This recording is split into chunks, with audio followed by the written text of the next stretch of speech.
The fork scraped across the aluminum tray, lifting a strip of gray chicken from sauce that had already formed a skin. My mother pushed the tray closer to me with 2 fingers. "Scraps are good enough for you," she said. Across the table, my younger sister Haley raised her champagne glass and smiled. "Pathetic," she said.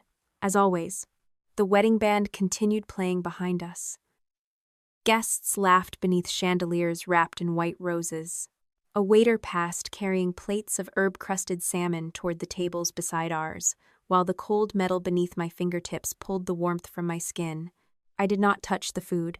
I looked past the tray and saw Haley's phone propped against the vase beside her chair. The camera faced the empty space directly in front of me. She was recording. Before I tell you what happened next, I hope you are doing well wherever you are listening from. Stay with me, because that cold tray exposed far more than my family expected. And please subscribe to the channel so you do not miss what came after. 14 months have passed since my sister's wedding, but I can still remember the way everyone at that table stopped chewing. They were waiting for me to react. My mother had spent most of my life telling people I was cold, difficult, and jealous of Haley. If I defended myself, she called me dramatic. If I walked away, she said I believed I was better than everyone else. Haley had learned early that she could provoke me and then point to my response as proof that I was the problem. That evening, they wanted an audience. More importantly, they wanted a recording. I rested both hands in my lap and looked directly at my mother. "Where did this tray come from?" Susan Grant blinked as though the question had disappointed her. "It was left over from the staff meal," she said. "You arrived late, Claire. You should be grateful there was anything available." I had not arrived late. The invitation said the reception began at 6. I had entered the glass conservatory at 5:45, congratulated Haley and Lucas, signed the guest book, and taken the seat listed on the printed chart. There had simply been no meal assigned to me. Every other guest at the family table had a china plate, polished silverware, and a folded linen napkin. I had been given a disposable tray that looked as though it had been sitting beside a warming cabinet for an hour. Haley tilted her head toward the phone. "Go ahead," she said. "Say what you really think." That was when I became certain. The phone had not been placed there to capture a sentimental family moment. Haley wanted footage of me shouting at our mother during her wedding reception. She wanted me angry, humiliated, and loud enough for every person nearby to turn around. I looked at the tiny red light reflected in the black glass of the screen. Then I looked back at her. "I think I'm leaving." Her smile tightened. "That's it? What were you expecting?" I wasn't expecting anything. She took a sip of champagne. "Not everything is about you." My mother laughed softly. "Claire has always needed to make an entrance or an exit. She can never simply sit with the family." I reached for my clutch beneath the chair. I had not come to Haley's wedding to repair our relationship. I had stopped believing one pleasant evening could undo years of favoritism and quiet cruelty. I had come because she was my sister, because I had received an invitation, and because I wanted to know I had behaved with dignity even if they did not. I had paid for my own hotel room. I had rented my own car. I had refused Susan's repeated suggestions that I cover the flowers, the photographer, or the honeymoon. I had given them one evening. They had used less than an hour of it. As I stood, a man approached from behind Haley's chair. He was still wearing his suit jacket, but his tie had loosened, and the white rose pinned to his lapel leaned slightly to one side. Lucas Reed had been married to my sister for less than 3 hours. He looked at the tray, then at me. His expression changed so quickly that Haley lowered her glass. "Claire?" I turned toward him. Lucas and I had met in person once, during his onboarding at Second Table. We had also spoken through several video conferences after he accepted the position of Regional Operations Director. He was competent, prepared, and still knew enough to take notes during every conversation. Until that moment, I had no idea he was Haley's fiancé. My sister had told me she was marrying a regional logistics manager named Luke. She had never mentioned the company. She had also told Lucas that her estranged older sister lived in another state, used a different last name, and would not attend the wedding. He stared at me as if 2 separate rooms in his life had just collapsed into one.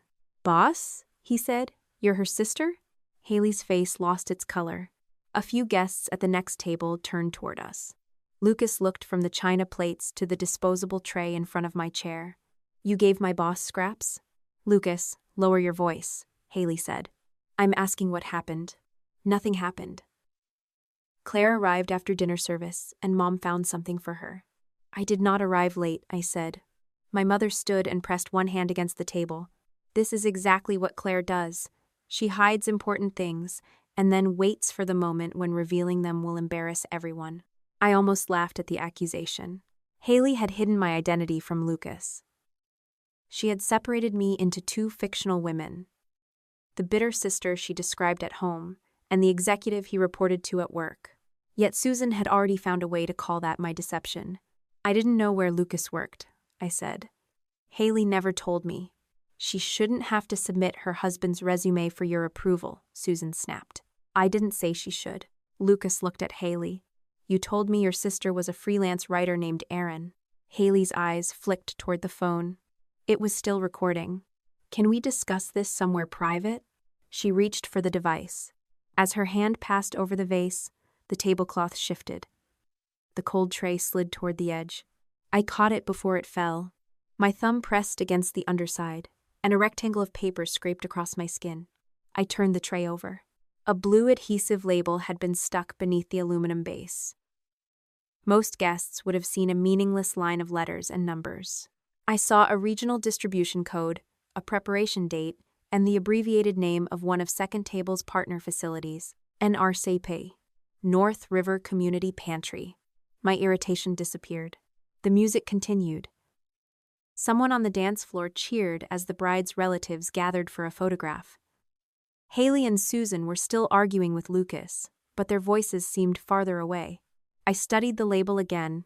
The tray had been packaged that morning through one of our food recovery programs. It was not a staff meal prepared by the venue. It had entered the Second Table distribution system and should have been delivered to a community pantry across town. I placed the tray flat on the table and took out my phone. Haley stepped closer. What are you doing? Documenting the label. It's a food container, Claire. Yes. I took a photograph showing the tray, the table number, and the place setting around it. Then I photographed the code in close detail and captured the time displayed on my screen. My mother reached toward the tray. I moved it beyond her hand. Do not touch it. The sharpness in my voice silenced the table. Haley gave a nervous laugh.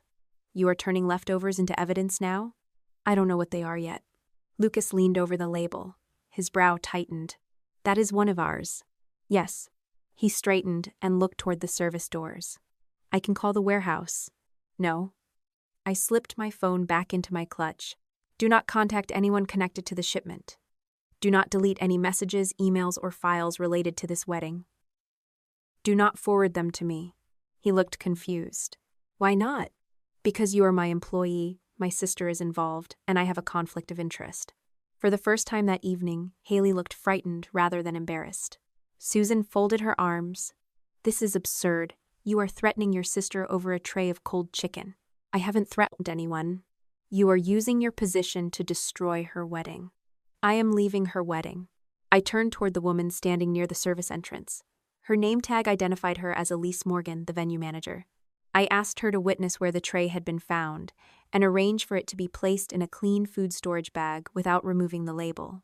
I also asked her to preserve the catering records and surveillance footage from that evening. Elise hesitated, then nodded. Haley stepped between us. You cannot order my venue staff around. I'm not ordering her. I'm making a preservation request because an item carrying my organization's distribution code appeared at your reception. The guests nearest us were no longer pretending not to listen. Haley's phone remained beside the vase, recording every word. Lucas looked at her. Why is Second Table food here? I don't know, she said. Her answer came too quickly. Susan answered at the same time. The caterer must have brought it. The two women looked at each other. That small contradiction told me more than either of them intended. I walked out through the conservatory doors without waiting for dessert, speeches, or the first dance. The night air smelled of wet. Behind me, the music became muffled when the doors closed. From the parking lot, I called Marisol Vega, the chair of Second Table's board. I told her exactly what had happened. I did not leave out the fact that the bride was my sister or that my mother had once volunteered for the organization. I sent the photographs, and asked her to restrict my access to the relevant operational records until independent counsel could review the matter. Marisol was silent for several seconds. "Are you certain about the code?" "I'm certain about what it appears to be. I am not certain how it reached the wedding. Do not investigate it yourself." "I won't." She arranged an emergency call with compliance and asked me to perform only one limited task before my access was suspended: confirm the destination attached to the code. I opened the distribution dashboard from the driver's seat of my rental car. The label belonged to a shipment prepared that morning. According to our records, the food had been delivered before noon. Its destination was North River Community Pantry. Its status read complete. I stared at the cold tray through the photograph on my screen and understood that my mother had not merely tried to humiliate me with leftovers. According to our system, that food had already been handed to families across town, but it had been sitting cold in front of me at my sister's wedding. Marisol called me back 12 minutes after I left the wedding venue. By then, I had parked beneath the covered entrance of my hotel, but I had not gone inside. Rain tapped against the windshield, while the blue label from the tray filled my phone screen. "Independent counsel is joining us," Marisol said. "From this moment forward, you do not contact the pantry, the warehouse, the caterer, or anyone connected to the shipment." "I understand. You also need to stop accessing the operational system." "I only open the destination record you authorized." "I know. I am not accusing you of anything, Claire. I am protecting the investigation and protecting you." That distinction mattered, even though it did not make the order easier to accept. Second Table had begun 15 years earlier with one rented van, 3 grocery stores, and a church basement that smelled like canned tomatoes and floor wax. I had built every layer of the organization from that beginning. The distribution dashboard, the warehouse procedures, the vendor agreements, and the regional offices all existed because I had helped create them. Now the correct decision was to step away from them. "I'll send a written statement tonight," I said. "Only facts," Marisol replied. "No conclusions about your mother or sister." "I haven't reached any conclusions. That is why I trust you to do this correctly." The call ended just before midnight. I entered my hotel room, removed my shoes, and sat at the small desk beside the window. For the next hour, I documented every relevant detail in chronological order. I recorded when I arrived at the venue, where I sat, what Susan said, where Haley's phone had been positioned, when Lucas approached, how the tray shifted, and where I found the label. I listed the photographs I had taken and the name of the venue manager who had agreed to preserve the tray. I did not write that Haley looked guilty. I did not write that Susan had lied. Those were interpretations. I wrote that Haley said she did not know where the tray came from. I wrote that Susan said the caterer must have brought it. I wrote that both answers were given within seconds of each other. When I finished, I sent the statement to Marisol and copied the independent attorney whose name she had provided. Then I closed my laptop. My phone already contained 6 messages from Susan. The first said I had humiliated Haley in front of her new family. The second said Lucas was furious because I had made him question his wife. The third accused me of using a charity technicality to punish my sister for being happy. The remaining messages became shorter and angrier. "You always do this. You could never let her have one day. Do not call me until you are ready to apologize." I did not respond. Haley had sent only one message: "You got what you wanted." I placed the phone face down on the desk and went to bed without sleeping much. The following morning, the first public version of the story appeared. Haley posted a photograph of herself in her wedding dress with mascara tracks beneath her eyes. The caption did not use my name, but it did not need to. She wrote that someone close to her had arrived, determined to create conflict, used professional power to intimidate her husband, and turned a private family misunderstanding into a threat against her future. Hundreds of comments appeared within an hour. Most offered sympathy. Some called the unnamed relative jealous. Others praised Haley for protecting her peace. I read only enough to understand the direction she had chosen. She was not going to explain why food marked for a community pantry had appeared at her reception. She was going to make the investigation itself look like abuse. At 9 that morning, Marisol introduced me to Dana Price through a secure video call. Dana was an attorney specializing in nonprofit compliance and internal investigations. She had a calm voice, a direct manner, and no visible interest in comforting me. That made her exactly the right person for the job. "Before we discuss the shipment," she said, I need to establish the relationship between everyone involved. She confirmed that Susan was my mother, Haley was my sister, and Lucas reported to me during his regional onboarding period. Then she asked a question I had already considered. Why did you not know Lucas was marrying your sister? Haley called him Luke and said he worked in logistics. I answered. She never identified the company. Lucas joined Second Table 2 months ago. I met him once during onboarding and spoke to him through video meetings. Did you ever discuss his personal life? No. His wedding leave was approved through Human Resources. I didn't review the request personally. Dana turned to Lucas, who had joined the call from a quiet room with a blank wall behind him. He looked as though he had not slept either. What did Haley tell you about her sister? Dana asked. Lucas glanced at me before answering. She said her sister's name was Erin Wallace. She said Erin was a freelance writer who lived in another state and had been estranged from the family for years. My mother had called me Erin when I was born, but my father changed my legal name to Claire before I started school. Wallace had been my married name for less than 3 years in my 20s. Haley had used 2 real details and placed them around a fictional woman. Did she ever show you a photograph? Dana asked. No, she said there were none she wanted to keep. Did you ever mention Claire Bennett to her? Yes, several times. What was her reaction? Lucas rubbed one hand over his jaw. She said the name sounded familiar, but she never said why. Once, she joked that my boss probably had no family because nobody that successful had time for one. Dana made a note. I felt no satisfaction when Lucas said it. His marriage had lasted less than a day before he discovered that the woman beside him had invented an entire person to keep us apart. Dana moved on. Did you authorize Second Table to sponsor your wedding reception? No. Did you sign any letter confirming that the reception was an official fundraising event? No. Did you authorize food to be transferred from a regional warehouse to the venue? No.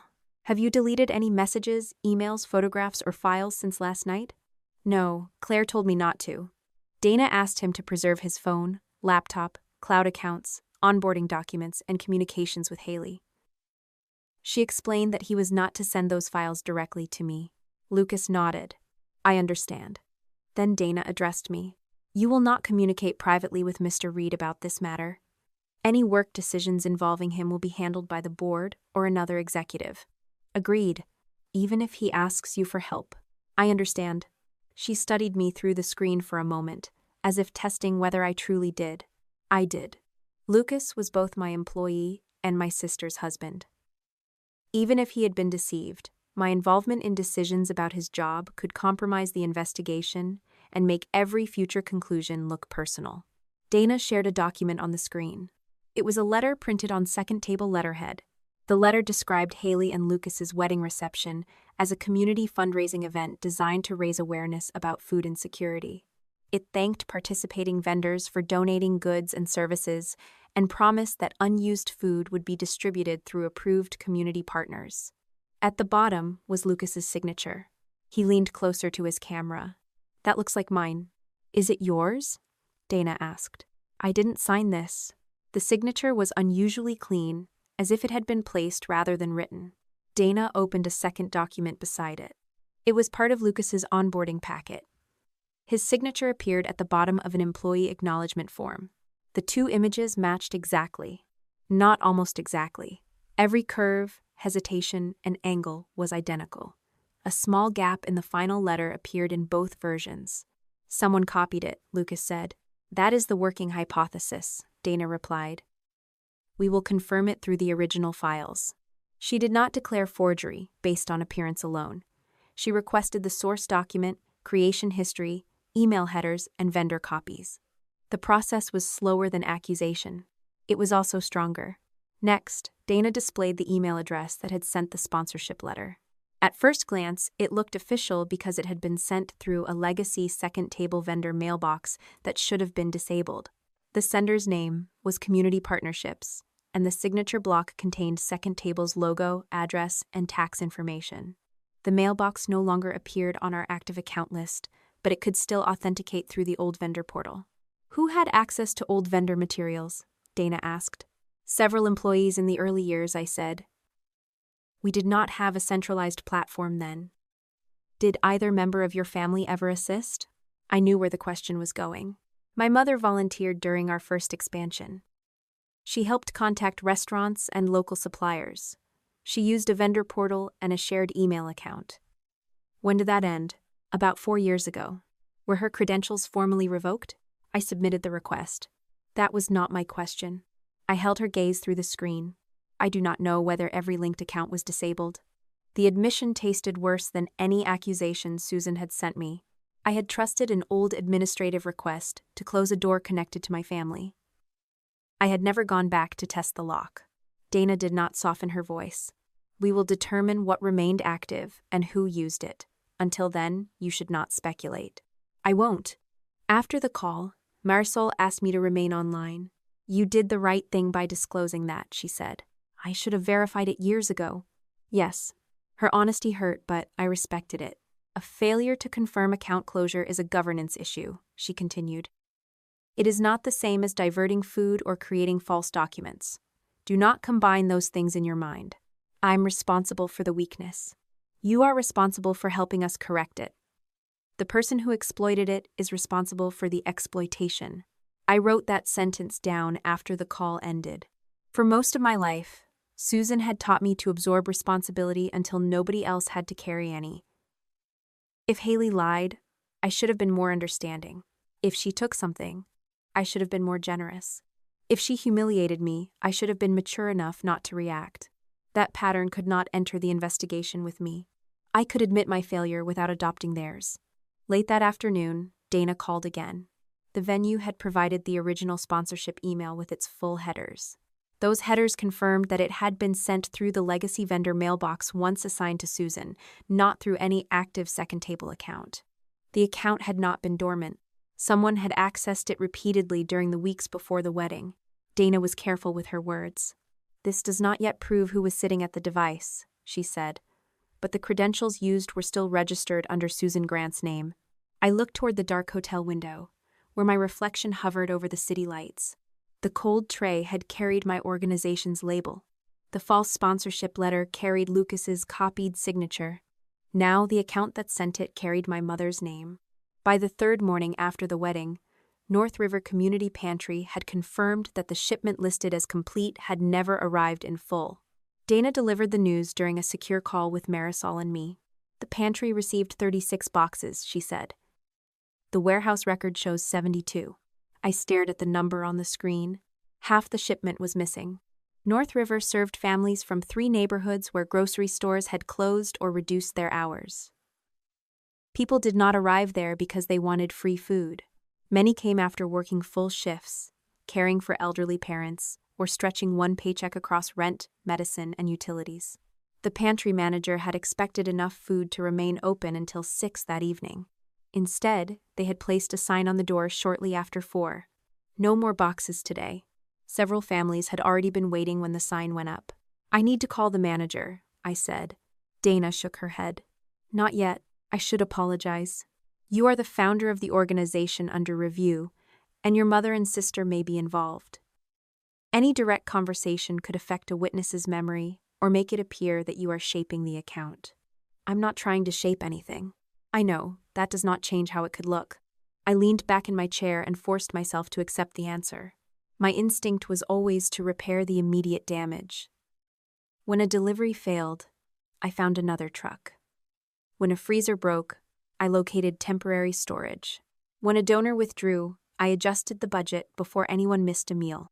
This time, I had to stay away while other people examined a failure inside the system I had built. What can I do? I asked. Provide any policy documents we request. Answer questions honestly. Let the investigation move. It sounded passive, but it was not.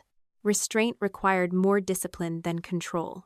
Later that morning, Dana received the loading dock footage from our regional warehouse. She did not send the raw recording to me. Instead, she showed selected portions during another board-supervised call. The first truck left shortly after 9 with 36 boxes.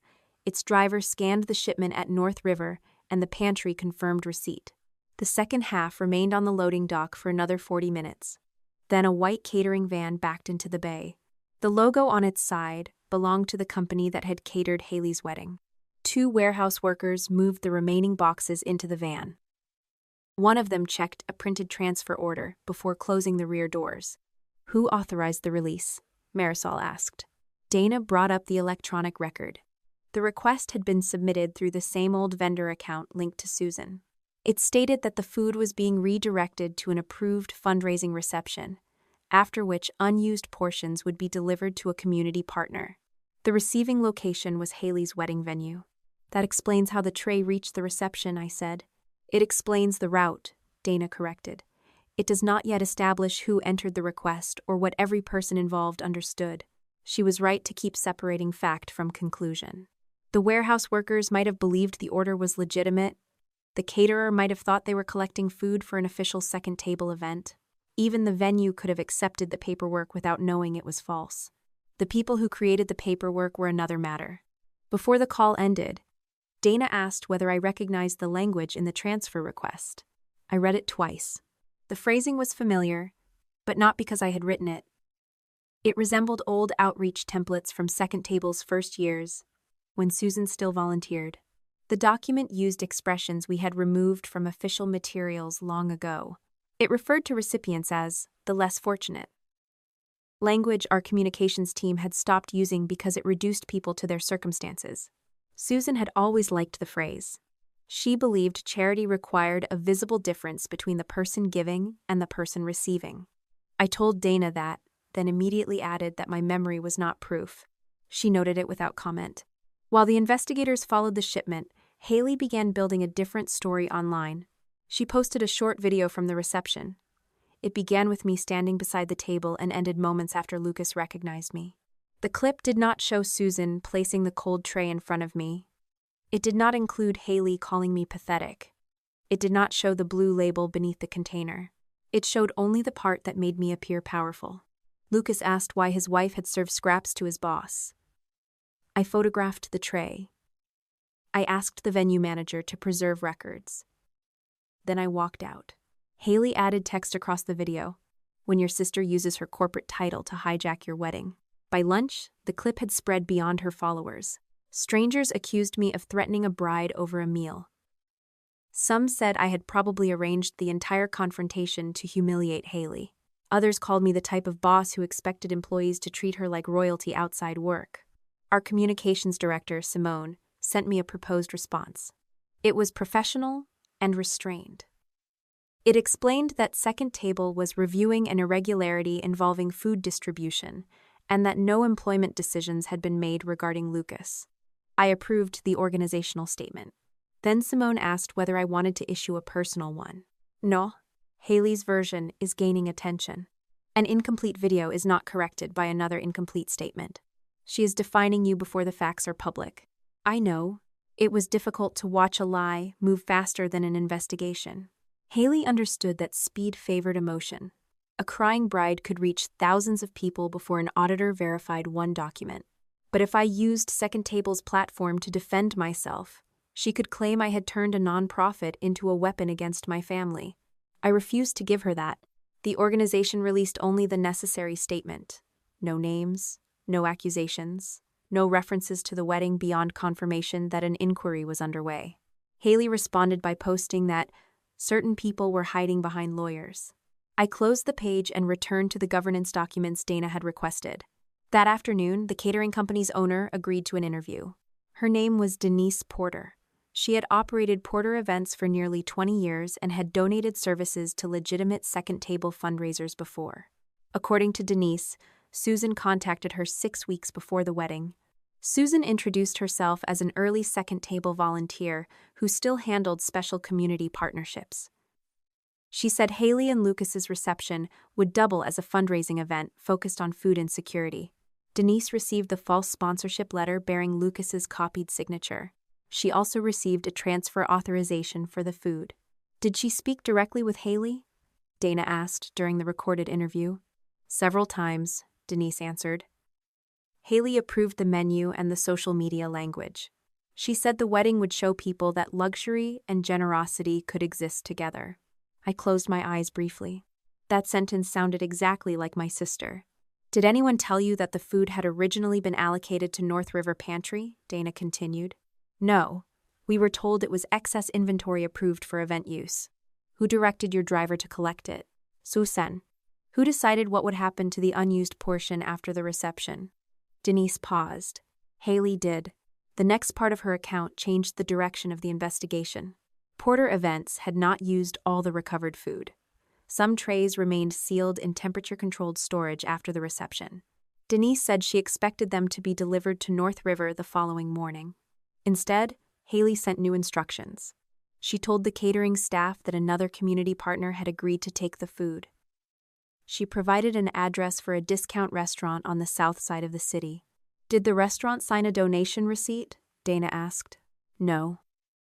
They gave my driver a purchase invoice.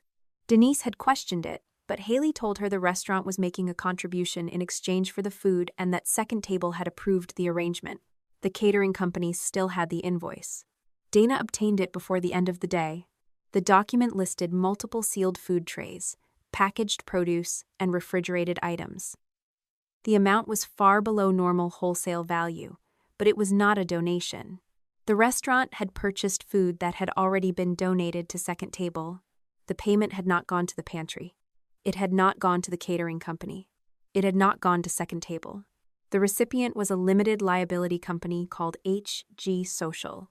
I knew the name. Haley had created HG Social to receive influencer payments, brand sponsorships, and appearance fees. She had once asked me to invest in it. I declined after she refused to provide a budget or business plan. Dana enlarged the invoice on the screen. Do you recognize this company? She asked. Yes. Who owns it? My sister. Marisol exhaled slowly. Until that moment, Haley could still have claimed she misunderstood the source of the food. She could have said Susan handled the documents and she trusted her mother. She could have insisted the wedding vendors arranged everything without her knowledge. The invoice made that defense harder.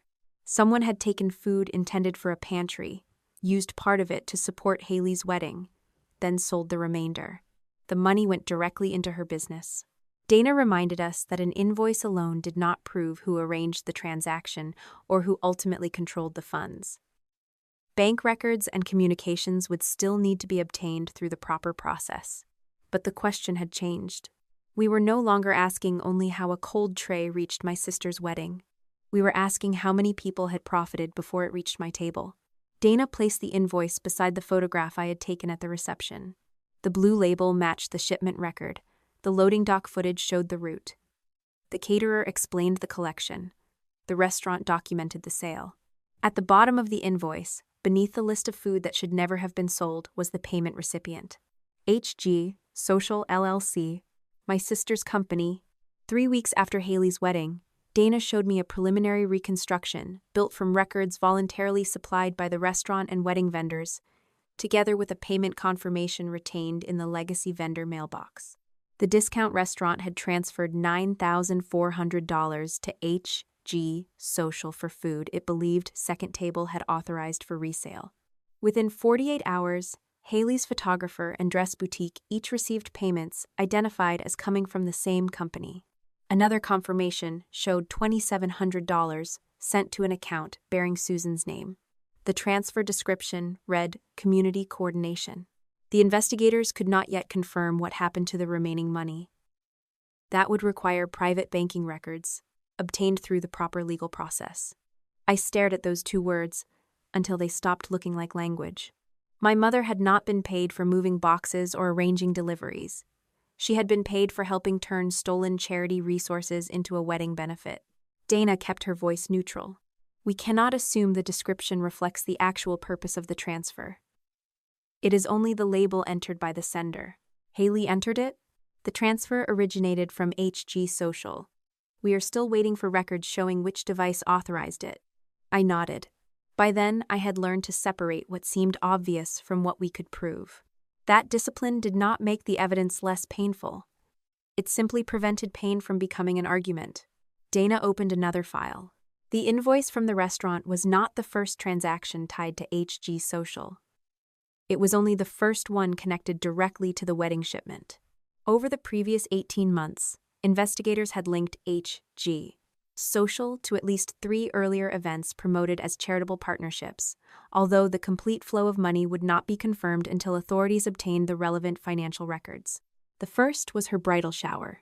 The second was a holiday content event held at a luxury apartment complex. The third was a community brunch, where Haley filmed herself serving meals to invited guests beneath a banner carrying Second Table's logo. I remembered that brunch. Haley had posted a video of herself placing a box of food into the hands of an elderly woman. The camera lingered on Haley's smile, while music played beneath a caption about compassion. At the time, I thought she had volunteered with another organization. I had even sent her a message saying I was glad she had found a cause that mattered to her. She replied with a heart and wrote, "You inspired me." Now Dana showed me the sponsorship documents associated with the event. The letterhead was ours. The tax identification information belonged to Second Table. The language came from an outreach template we had stopped using years earlier. The approval signature belonged to no active employee. The event had received free floral arrangements, discounted catering, donated tableware, and promotional support from local businesses that believed they were assisting Second Table. Only a small portion of the food shown in Haley's video reached a pantry. The rest supported the event itself. Some became background decoration for her photographs. Other items disappeared from the distribution record after being marked complete. Marisol sat beside Dana during the secure meeting, her hands folded over a legal pad. "How many vendors?" she asked. 17 confirmed so far, Dana replied. "There may be more." "And the estimated value?" "We are not ready to issue a final number." Dana glanced toward me before continuing. "The preliminary total, including food, donated services, event sponsorships, and resale proceeds, is approaching $200,000. For several seconds, nobody spoke. $200,000 was not enough to destroy Second Table financially. Our annual operating budget was far larger. But that was not the point. Every dollar had entered the relationship under false pretenses. Every donated hour had been given because someone believed it would feed families, support a pantry, or strengthen a legitimate charity event. Haley and Susan had taken trust, converted it into luxury, and assumed the organization was large enough not to notice. "How did none of our controls catch this?" Marisol asked. The question was directed at Dana, but I answered first. Because the requests were designed to look small. Dana turned toward me. I continued, "They did not move one massive shipment. They used old templates, familiar vendors, and events that sounded plausible. Each request was below the level that would automatically reach executive review." "That explains the method," Marisol said. "It does not explain the failure." "No," I agreed. "It does not." I had spent years building systems around large risks. We reviewed major grants, warehouse losses, fleet expenses, donor restrictions, and food safety records. We had controls for the events most likely to attract attention.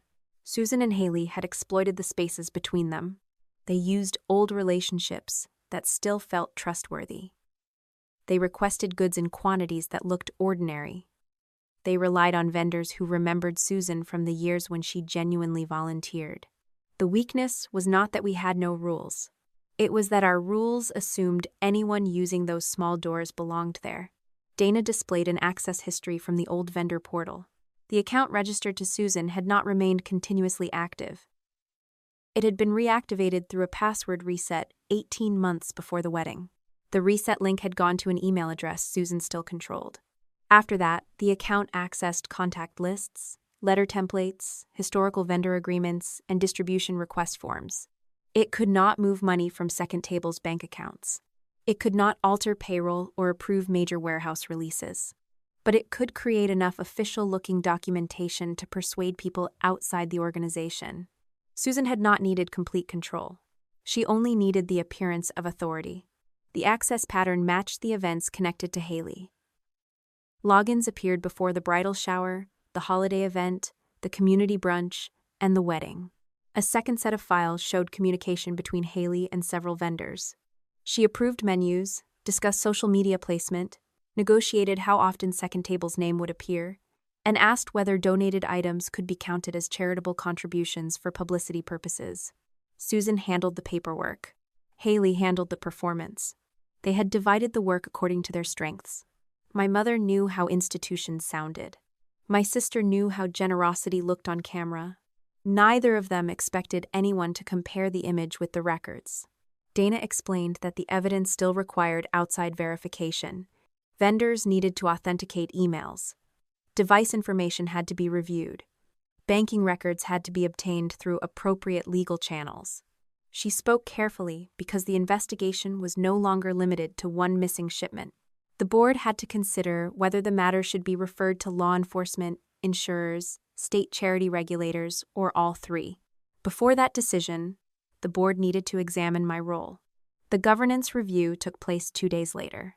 I entered the second table conference room through a side door to avoid reporters waiting near the main entrance. Haley's wedding video had continued circulating, and several local outlets had connected my name to the inquiry. Our board members sat around the long table. Marisol occupied the chair at the far end. Dana joined remotely because her investigation had to remain separate from the board's employment decisions. I had attended hundreds of meetings in that room. I had presented expansion plans, emergency budgets, and disaster response strategies. I had asked the board to trust my judgment when Second Table entered new cities or accepted difficult partnerships. That morning, I was not asking for trust. I was answering for what I had failed to verify. Marisol began with the account assigned to Susan. Did you request that her access be revoked? Yes. Did you receive confirmation? I received confirmation that the primary volunteer account had been closed. Did you verify linked portals and recovery addresses? No. Why not? I could have said the organization was smaller then. I could have said the system was fragmented. I could have said the staff member responsible for offboarding had left several months later. All of those things were true. None changed my responsibility. I believed the request had been completed, I said. I did not test the remaining access or require a secondary confirmation. One board member leaned forward. Did your relationship with Susan affect that decision? Yes. How? I treated her as a former volunteer I trusted instead of as a user whose access required the same verification as everyone else. The answer settled heavily in the room. My blind spot had not come from love, in the sentimental sense. Susan and I had not been close for years. It came from familiarity. I knew she exaggerated, manipulated, and protected Haley at my expense. I did not believe she would impersonate the organization and divert food. I had drawn the boundary at what I thought she was capable of. She had stepped beyond it without warning me. Marisol asked whether I had ever authorized Haley to use Second Table's name. No. Did you approve any of the events under review? No. Did you receive money or personal benefit from them? No. Did you interfere with the investigation after discovering the tray? No. Dana confirmed that I had reported the matter immediately, preserved the initial evidence, disclosed the family relationships, and stopped accessing the system when instructed. That protected me from accusations of a cover-up. It did not erase the governance failure. The board recessed for nearly an hour. I waited alone in my office. The walls held photographs from Second Table's first decade. Volunteers unloading produce after a winter storm. A supermarket manager handing me the keys to our first refrigerated van. Pantry workers standing beside rows of boxes during the worst months of the pandemic. My name appeared on awards I had stopped noticing years earlier. None of those photographs could answer the question facing the board. Could I continue leading an organization while an investigation examined a weakness tied directly to my family and my oversight? My phone vibrated on the desk. Haley had posted again. This time, she said I had fabricated a financial scandal because Lucas had chosen her over me. The accusation was so absurd that I almost dismissed it. Then I saw the comments. Some people believed her. Others asked whether I had pressured Second Table employees to investigate my mother. A former brand partner announced that it was pausing work with Haley until the matter was clarified. Haley replied that powerful women always destroyed anyone who challenged them. I turned the phone off. She was still trying to make the story about sibling jealousy because the truth was too specific to survive emotion. $200,000 in diverted value could be audited. A copied signature could be compared. A truck could be seen leaving a loading dock. Jealousy could mean anything, which was why she needed it. Marisol entered my office just before 4. She closed the door but remained standing. The board found no evidence that you participated in or knowingly permitted the conduct under investigation. I waited. However, the board also found that your failure to verify the full removal of Susan's access created a preventable vulnerability. I agree. We are expanding the governance review to include all legacy accounts, vendor portals, recovery addresses, and family-related disclosures. That should happen. She watched me carefully. Until we know how deep this goes, you are stepping away from daily operations. The words landed harder than I expected.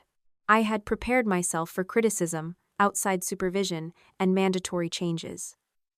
I had not prepared for the possibility that I would leave the building without the authority to run the organization I founded. For how long, I asked? Until the independent review reaches a point where the board can assess your return without compromising the investigation. Am I suspended? No. You will retain your title for now, but the interim executive team will control operations. You cannot direct staff, contact witnesses, access investigative records, or approve vendor decisions. I looked through the glass wall toward the open office. People moved between desks carrying folders and coffee cups. A delivery coordinator pointed at a regional map, while another employee entered figures into a spreadsheet. The organization continued without waiting for me. That hurt my pride. It also proved we had built something larger than one person. I will cooperate, I said. Marisol nodded. I know this is difficult. It is necessary. That does not make it painless. I began gathering the few personal items I kept in the office. A framed photograph of our first van, a notebook filled with handwritten reminders, the ceramic mug Lucas had received during onboarding, identical to the one given to every regional director. I left my office keys on the desk. When I reached the lobby, the receptionist looked up as though she wanted to ask whether I would return the following morning. I did not give her a promise I could not make. Outside, the reporters called my name, but I kept walking. 3 weeks earlier, my family had tried to place me beneath everyone else at a wedding table. Now their actions had removed me from the head of my own organization. The difference was that the board had not acted out of cruelty. They had acted because Second Table needed rules stronger than my reputation. For the first time since I found the blue label, I understood the full cost of what Susan and Haley had done. They had not merely stolen food, services, and money. They had used my trust to open a door inside the organization. Until the board knew how many times they had walked through it, I would remain on the other side. My mother came to my hotel 4 days after I stepped away from Second Table. She did not call first. The front desk phoned my room shortly after 8 in the morning and said a woman claiming to be my mother was demanding to see me. Susan had already told the receptionist that I was under emotional strain and might refuse contact because I was ashamed. Even then, she was preparing the explanation before I could speak. I asked security to send her to the seating area beside the lobby rather than give her my room number. When I came downstairs, Susan was sitting beneath a framed photograph of the Cincinnati skyline. She wore a beige coat, pearl earrings, and the expression she used whenever she wanted strangers to see a concerned mother instead of an angry one. A paper shopping bag rested beside her feet. "I brought breakfast," she said. "I already ate. You have always refused things just to make a point." I sat across from her but did not remove my coat. Susan opened the bag and placed a container of pastries between us. The gesture was almost convincing. Anyone walking past would have seen a mother trying to feed her daughter after a family disagreement. I saw the woman who had placed stolen food in front of me and called it scraps. "What do you want?" I asked. "I want you to stop this before it goes any further." The board hired an independent investigator. I am no longer directing the process. You founded the organization. Do not pretend you have no influence. I am not pretending. I disclosed the conflict and stepped away. She looked toward the reception desk before leaning closer. "You have made your point." Haley lost sponsors. Lucas moved out. People at church are asking questions. How much more punishment do you need? This is not punishment I designed. You reported your own sister. I reported a shipment discrepancy. You knew what would happen. No, I knew food marked for a pantry was sitting at a wedding. Susan pressed her lips together. It was excess food. North River received half its shipment. They still received something. The ease with which she said it disturbed me more than anger would have. For Susan, abundance had always been relative. If someone else had less, but still had something, she believed no real harm had occurred. That logic allowed her to take from Claire because Claire had a career, excuse Haley because Haley was struggling, and dismiss hungry families because they had received some boxes instead of none. The pantry closed early, I said. Families were turned away. They could have returned another day. Food insecurity does not pause until another day. Her expression hardened. You care more about strangers than your own family. I care about what belongs to them. You have warehouses full of food, Claire. Haley had one wedding. The food did not belong to me. You run the organization. That does not make its property mine. Susan gave a short, disbelieving laugh. You built all of that, and now you are letting lawyers tell you what you can do with it. That is exactly why organizations have boards, policies, and outside review. No founder should be able to treat donated resources as personal property. My mother sat back as though I had become unreasonable. She had never understood the difference between access and ownership. If I had something within reach, she believed I could give it to Haley. If I refused, the refusal became evidence that I was selfish. You could have helped your sister, she said. She was drowning in debt. She did not ask me for help. She knew you would judge her. I refused to pay for the wedding. That did not authorize her to impersonate second table. Susan looked away. For the first time, she seemed less rehearsed. She needed that wedding to work. What does that mean? Her business was slipping. Companies were not renewing contracts. She needed better content, stronger partnerships, something people would notice. So you helped her present the wedding as a charity event. I helped her contact people, using an account you were no longer authorized to use. It was still active. That does not mean you had permission. You never told me I could not use it. I requested that your access be closed 4 years ago. You never said it to my face. The answer revealed more than she intended. Susan did not deny accessing the account. She argued that the boundary was invalid because I had relied on a formal process instead of confronting her personally. I kept my voice even. Did you reset the password? Her eyes narrowed. I am not discussing technical details with you. Then why are you here? To keep this inside the family. It stopped being only a family matter when outside vendors were deceived and food was diverted. You can reimburse them. With whose money? Susan hesitated. Yours if necessary. There it was. Even after everything, her solution required me to absorb the loss, protect Haley, preserve Susan's reputation, and let everyone else believe the system had corrected itself. If I paid the money back and concealed the cause, I would be participating in the cover-up. That is not a cover-up. It is a mother asking one daughter to protect another. You are asking me to protect the people who caused the harm instead of the people who suffered it. I am asking you to save your family. No, you are asking me to save your story about our family. Her face changed.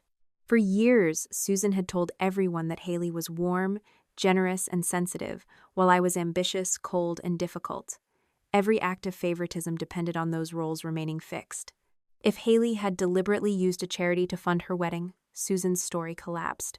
If Susan had helped her, the collapse included the image of herself as a devoted mother. You always resented her, Susan said. I resented being expected to clean up after her. She needed more support than you did. She received more support because you decided she needed it. Then you used the support as proof that she deserved it. Susan stood and reached for the pastry bag. You sound just like your father. My father believed consequences existed even when they were inconvenient. He abandoned this family. He left our marriage. He did not teach you to forge letters. The lobby seemed quieter after I said it. Susan stared at me, then picked up her handbag. You will regret this when your sister goes to prison. No charges have been filed. You know where this is going. I know the evidence will be reviewed. She stepped closer. You could still tell them it was a misunderstanding. I will tell them what happened. You are destroying her life over food that would have been thrown away. I looked at the untouched pastries between us. You still think the value of something depends on whether you wanted it. She left without answering. That afternoon, Haley called from an unfamiliar number. I almost let it go to voicemail, but I answered because Dana had instructed me to preserve all relevant communications. Haley began crying before I spoke. Lucas left me. I heard he moved out. He says he cannot trust me. That is between you and Lucas. You did this. I did not create the sponsorship letter. You humiliated me in front of him. You told him I was someone else. I was trying to protect our relationship. From what? From you judging everything. I walked to the window of my hotel room. Traffic moved below in slow lines beneath the afternoon rain. Did you know the food was assigned to North River? Haley stopped crying. You were not supposed to question me without my lawyer. I asked one question. You can refuse to answer. You have already decided I am guilty. I have decided not to hide what I found. You could have handled this quietly. The board is handling it. You are the board. No, I am one executive accountable to it. She laughed bitterly. You love pretending you are noble. I am not pretending I handled everything perfectly. Then admit this is your fault. I admitted I failed to verify that an old account had been fully closed. That account would not have mattered if you had helped us. Helping you would not have made false documents legitimate. Her breathing changed. The crying disappeared from her voice. If you keep pushing this, I will tell everyone you threatened Lucas's job. I did not. I have video. You have a video of me preserving a tray and leaving. I have enough to make people question you. That was the first honest thing she had said. Haley did not need to prove I had done something wrong. She only needed enough confusion to make every finding look like retaliation. Was that why you recorded me? I asked. I recorded my wedding. The camera was facing my chair. You always think everything is about you. Then you will have no problem preserving the full recording. She did not answer. I continued. Do not delete. You cannot order me around. I am not ordering you. I am telling you the file may be relevant. You want to ruin me because Lucas works for you. Lucas's employment is no longer under my control. He says he reported everything to compliance. That was the correct decision. You turned my husband against me. No. He learned you used his signature. I did not forge anything. Then the investigation will show that. Her voice sharpened. You think you are untouchable because you built that organization, but you have already been removed. The words struck where she intended. I had spent every morning resisting the instinct to call my staff, review delivery numbers, or ask what decisions the interim team had made. Being excluded from daily operations felt like losing a language I had spoken for 15 years. Haley knew that. She also mistook accountability for defeat. I stepped away because the rules apply to me, I said. That is the difference between us. She disconnected. I saved the call record and immediately sent Dana a written summary. I did not characterize Haley's tone. I quoted the statements I remembered and identified the numbers she had used. The following morning, Lucas participated in another compliance interview. I was not present. Dana later provided only the information necessary for my employment-related disclosure. Lucas had moved into a hotel and retained a family attorney. He had surrendered copies of his communications through counsel and signed consent forms allowing investigators to examine specific work records. He had not asked the board to protect his position. He had asked them to determine whether he had violated policy by failing to recognize the false letter earlier. That mattered. Lucas had been deceived, but he was not demanding that being deceived excuse every mistake. He understood that trust did not remove professional responsibility. Marisol transferred his reporting line to another executive and prohibited private communication between us about the investigation. I accepted the restriction. 2 days later, Dana asked me to meet at her office. A thick binder rested on the conference table. It contained vendor interviews, access histories, copies of false letters, warehouse footage summaries, and preliminary financial tracing. She did not ask me to read it. The evidence now exceeds the scope of an internal compliance matter, she said. I had expected the sentence, but hearing it made the next stage real. What happens now? Second table has reporting obligations to its insurer, and potential James Tapple James Dana James Day JamesTess.com. Second table has referral to the appropriate investigative authorities. Does the board have a choice? It has discretion about how to structure the referral, but concealing suspected fraud would create additional legal and ethical exposure. So this cannot be settled by repayment. Repayment may reduce loss. It does not erase false documents, diverted property, or intentional deception. I looked at the binder. Susan had come to my hotel because she believed I could still stop the process. Haley had called because she believed public pressure could frighten me into trying. Neither understood that the evidence had already moved beyond our family. Dana slid a declaration toward me. It summarized my initial discovery. My relationship to the individuals involved. Susan's former volunteer access. the steps I took to preserve the tray, and my failure to verify the closure of every linked account. The last detail was unfavorable to me. It remained in the document because it was true. You should review this with your personal attorney before signing, Dana said. I will. You are not required to minimize your own exposure to make the case stronger. I know. And you are not required to accept responsibility for choices other people made.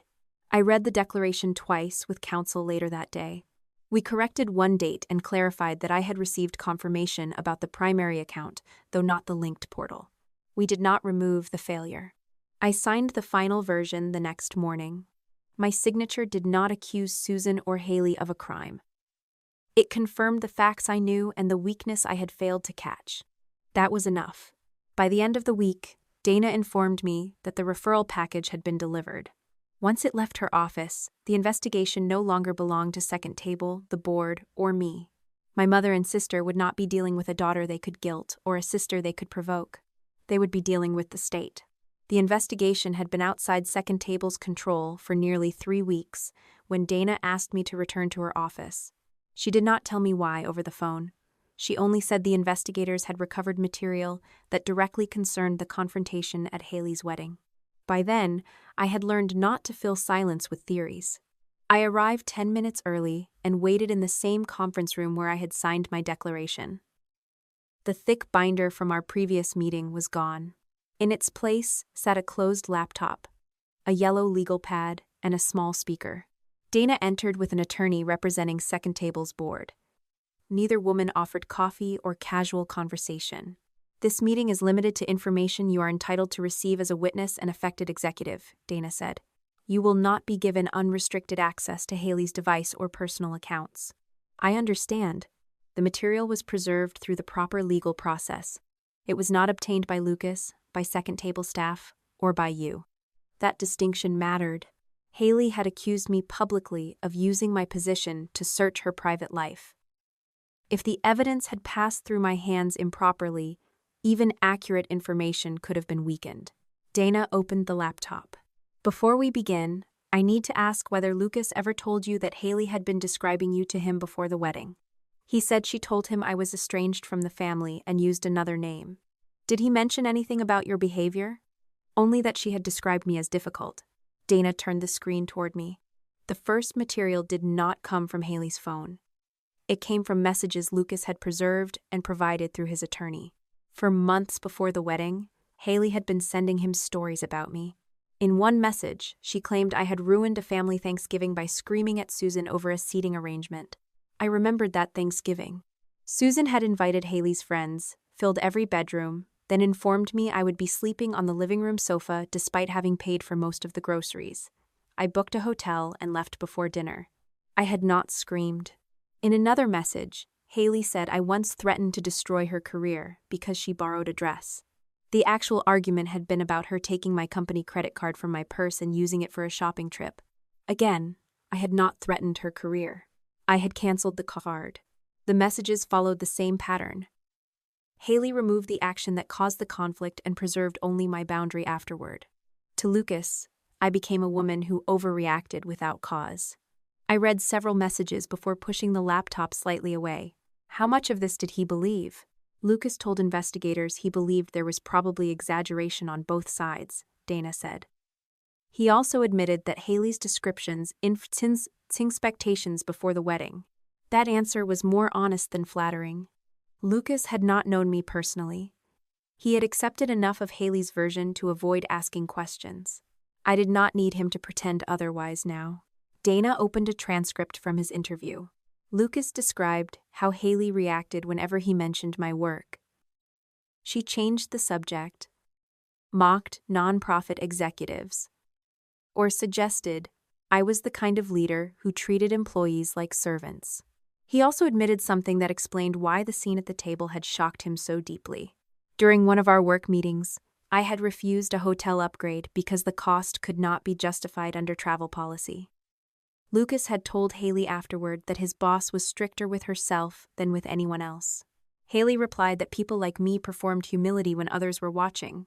She had prepared an explanation for every contradiction. If I acted generously, it was manipulation. If I enforced a rule, it was cruelty. If I stayed silent, it was arrogance. Nothing I did could challenge the story because the story changed to absorb it. Dana closed Lucas's interview. The next material came from the recording made at the reception. I looked toward the small speaker. The video Haley posted? The full file. I remembered the phone resting against the vase beside her chair. The camera had faced my place setting.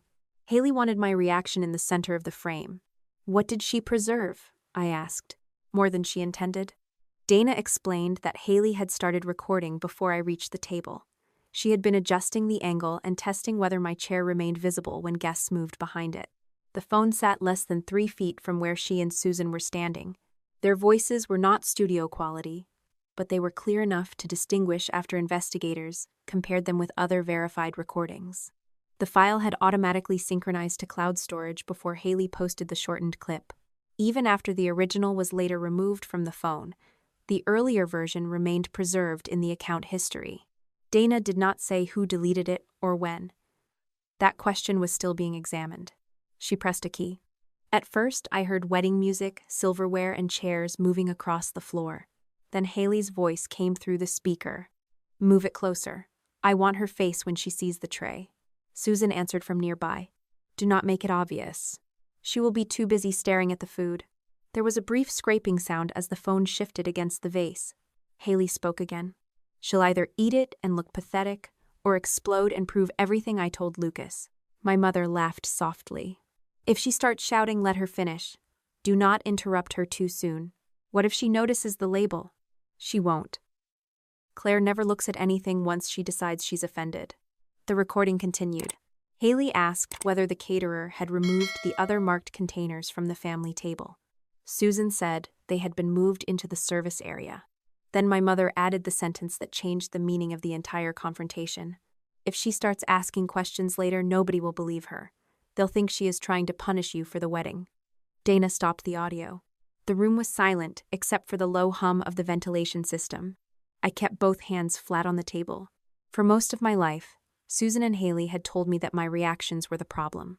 They provoked, excluded, took, or lied, then waited for me to object. Once I did, the conversation shifted from their actions to my tone. At the wedding, they had turned that family pattern into a deliberate strategy. The cold tray was not simply an insult. They had placed it there to manufacture a future defense. If I became angry, they would show the recording to Lucas and anyone else who questioned them. If I later discovered the diverted shipment, they would say I had invented the accusation after being humiliated. They had tried to create the evidence before I knew there was a case. Dana gave me several moments before speaking. Do you need a break? No. My voice sounded controlled because I had spent years learning how to remain understandable while angry. That did not mean I felt nothing. What happened after that section? I asked. The recording captured your arrival, the statements at the table, Lucas recognizing you, and your request to preserve the tray. Did I raise my voice? Not materially. Did I threaten anyone? No. Did I say I would fire Lucas or destroy Haley? No. The answers did not surprise me. They still mattered. Haley had created a recording to prove I was unstable. Instead, the complete file showed her anticipating a reaction that never came. Her shortened public video removed the provocation. The full version restored it. Dana played another section. Haley's phone captured Susan telling me the food came from the staff meal. It captured Haley saying the tray was only leftovers. It also captured their conflicting answers when Lucas asked where the second table food had come from. Then it captured my instructions to him. Do not delete anything, do not forward anything to me. Contact compliance. The same words Haley described online as a threat were evidence that I had immediately separated myself from the investigation. Dana stopped the recording again. The file supports your account of the reception, she said. More importantly, it may support knowledge and intent. Because they discussed the label? Because they anticipated that you might discover something and planned to discredit you before you could report it. I looked at the dark laptop screen. Until then, Susan and Haley could still argue that the wedding shipment resulted from carelessness, misunderstood paperwork, or poor judgment. The recording made those explanations harder. They knew the food carried identifying marks. They knew I might recognize them. They understood that questions could follow. Their solution was not to correct the shipment. It was to damage the credibility of the person most likely to notice. After the meeting, I found Lucas waiting in a separate office with his attorney. Dana had arranged brief, supervised contact because he wanted to address information from his interview that concerned me personally. He stood when I entered.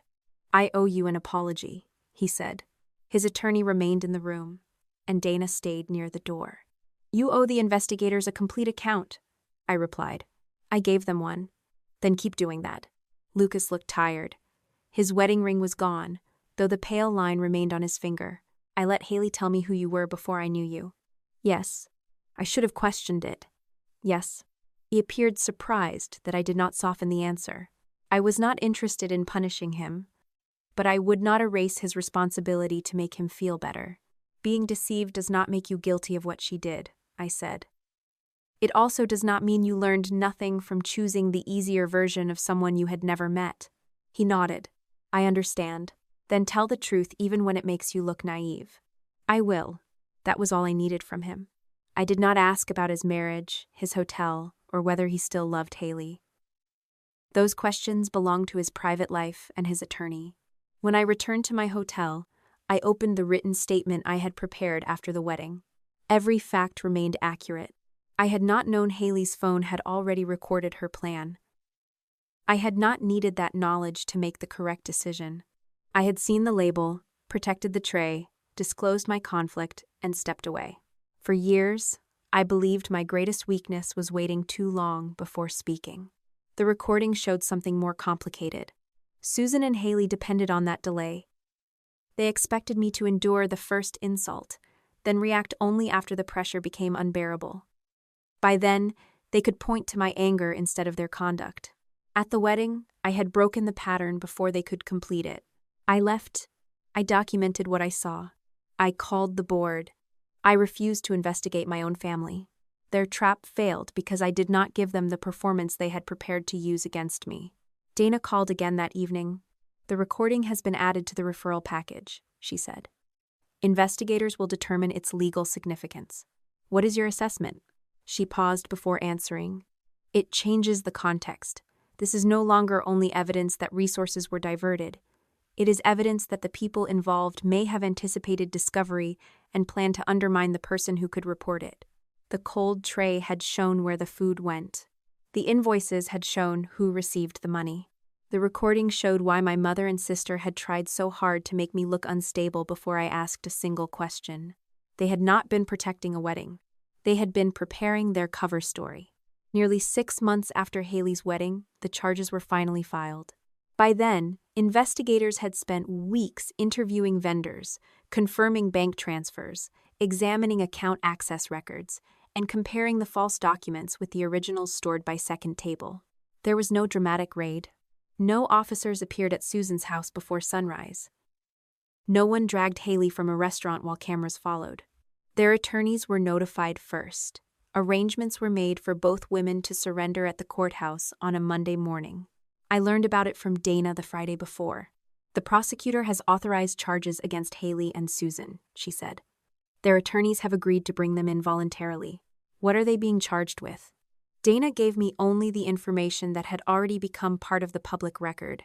The allegations included a coordinated scheme to obtain donated goods and services through false representations, the use of Lucas's copied signature, the diversion and resale of food, and the falsification of records connected to charitable distributions. The exact wording mattered to the lawyers. What mattered to me was simpler. For nearly 6 months, Susan and Haley had called the investigation a misunderstanding, a family dispute, and an act of revenge. Now their conduct had an official name. Dana warned me that the filing of charges was not a conviction. The state still had to prove its case, and both women remained entitled to defend themselves. "I understand. You should also expect renewed media attention." "I won't comment. That is the correct approach." I had already spent months refusing invitations from local stations, podcasts, and newspapers. Some wanted to discuss nonprofit oversight. Others wanted the wedding footage. One producer offered to let me tell my side during a live interview opposite Haley. I declined. the evidence did not need a debate stage. On Monday morning, Haley arrived at the courthouse wearing a dark blue dress and large sunglasses. Photographers captured her stepping from a black vehicle while her attorney held the door. She had styled herself carefully. Her hair was smooth, her makeup was understated, and her expression suggested that she had been summoned to answer for someone else's cruelty. Susan arrived 10 minutes later with a different attorney. That detail attracted almost as much attention as the charges. Until then, they had presented themselves as a united family under attack. Separate lawyers suggested that their interests were no longer identical. I did not attend the surrender. I watched a short news report from my apartment because the filings concerned the organization I still hoped to lead. The reporter said both women had been processed, appeared before a judge, entered initial pleas, and were released under conditions while the case continued. There were no handcuffs displayed for the cameras. There did not need to be. Haley's face as she left the courthouse showed that the performance she had planned was already slipping. A reporter called out, asking whether she had used food intended for struggling families to pay for her wedding. Haley turned toward her attorney instead of answering. Susan looked directly into the cameras. "My daughter is innocent," she said. She did not specify which daughter. That afternoon, my Aunt Beverly called. She had ignored every report, audit summary, and public filing for months. Now that Susan had appeared outside a courthouse, Beverly wanted to discuss forgiveness. "This has gone too far," she said. "I'm not directing the prosecution. You started it. I reported a shipment discrepancy. You knew they would investigate." "Yes." "And you kept cooperating." "Yes." Her frustration increased with each answer. Haley could go to prison over a wedding. The allegations cover 18 months. She is your sister? That does not change the records. You always cared more about being right than keeping the family together. I walked to my kitchen and placed the phone on the counter. "Have you read the independent audit?" I do not need to read 200 pages to know Susan would never steal from hungry people. The public report is 23 pages. Beverly was silent. I sent her the link. "I am not asking you to take my word for anything," I said. "Read what the vendors, warehouse records, invoices, and financial documents show. You cannot replace family with paperwork. Paperwork is how people prove what happened when family members lie." She ended the call shortly afterward. That evening, she sent me one message. "I hope being right keeps you warm." I did not reply. For most of my life, relatives like Beverly had treated silence as neutrality. If they did not examine what Susan and Haley did, they could continue describing the conflict as two sisters who needed to apologize to each other. The audit threatened that comfort. It replaced vague family tension with dates, quantities, transfers, and names. A week after the courthouse appearances, Dana called me into another supervised meeting. "The defense positions are beginning to separate," she said. I had expected that from the moment Susan and Haley arrived with different attorneys. "How?" "Haley's counsel is suggesting she relied on Susan's representations that the documents and food transfers were authorized." He sat back. Haley approved the menus. "Yes." "She directed the unused food to the restaurant." "Yes." "The payment went to her company." "Yes." "All of that is documented." "It is." "Then how can she claim she did not know?" Her attorney does not need the explanation to be complete at this stage. He needs it to create distance between her actions and the creation of the false authority. Haley was not denying that she benefited. She was trying to argue that Susan made the benefits appear legitimate. Dana explained that Haley had given investigators a more detailed account through counsel. According to that version, Susan handled every interaction with Second Table's systems. Haley claimed she believed her mother still possessed informal authority from the organization's early years. She described herself as careless, entitled, and financially desperate, but not as the architect of the fraud. That distinction could affect sentencing if the case ended in a plea. "How did Susan respond?" I asked. "Poorly." Susan's attorney denied that his client controlled the operation. He said Susan was an older mother pressured by a financially unstable daughter who understood social media, branding, and business accounts better than she did. Each woman was now describing herself as the other's tool. The golden child and the mother who had protected her for 31 years were no longer defending the family. They were negotiating who would carry more of its guilt. The evidence limited how far either story could go. Haley's messages showed her choosing vendors, approving promotional language, and directing the sale to the restaurant. Bank records showed that she used the money for wedding expenses and personal debt. Susan's account history showed password resets, document access, and repeated use before each false event. Her emails contained instructions about loading times, donation acknowledgements, and how vendors should describe the transactions. The recording from the wedding placed them together. Haley planned the reaction she wanted from me. Susan explained how that reaction could discredit me later. Neither woman could make the other responsible for every step because the scheme had required both of them. Dana showed me a timeline prepared for the board. It began with the password reset 18 months before the wedding. It continued through the bridal shower, the holiday event, the community brunch, and the diverted North River shipment. Beside each event were 2 columns. Susan handled access, paperwork, and vendor trust. Haley handled presentation, money, and public image. The pattern was so consistent that it looked less like chaos than a business model. "Will this go to trial?" I asked. "That depends on the prosecutor, the defense attorneys, and the plea discussions. Have offers been made?" "Preliminary ones." The state's proposed resolution required Haley to admit her role in the fraud, accept a period of incarceration, repay losses, and agree to restrictions on future fundraising activity. Susan's proposed agreement recognized her supporting role, but still required a guilty plea, restitution, home confinement, or another restrictive sentence, and several years of supervision. Neither offer allowed them to describe the conduct as an innocent family misunderstanding. That was apparently the part Susan resisted most. She wanted the benefits of cooperation without admitting that she had knowingly used Second Table's name and systems. She says Haley manipulated her. Dana told me. Does she deny resetting the account? No. Does she deny writing the letters? She says she believed Claire would approve if asked. Dana used my name because she was repeating the legal position. I almost admired the structure of Susan's excuse. She had not asked because she knew I would refuse. Then she used the possibility that I might have agreed as proof that she had done nothing wrong. "Has she explained why she tried to discredit me?" I asked. Her attorney says the wedding conversation reflected family frustration, not consciousness of guilt. She discussed the label. Yes. She said nobody would believe me if I asked questions. Yes. Then she understood there was something to hide. That will be part of the state's argument. Dana closed the timeline. The prosecutor may ask you for a victim impact statement later. Not now. I'll be ready. You should focus on the effect on Second Table and the affected community. Do not use it to argue sentencing recommendations unless counsel advises otherwise. I don't want to select their punishment. That was true.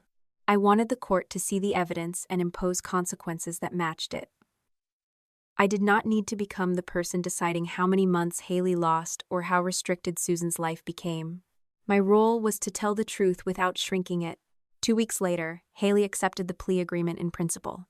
Her attorney notified the prosecutor that she would admit to the central conduct rather than take the full case to trial. The agreement still required court approval and a formal hearing. Lucas learned the news through his attorney. He did not contact me. Haley issued no public apology.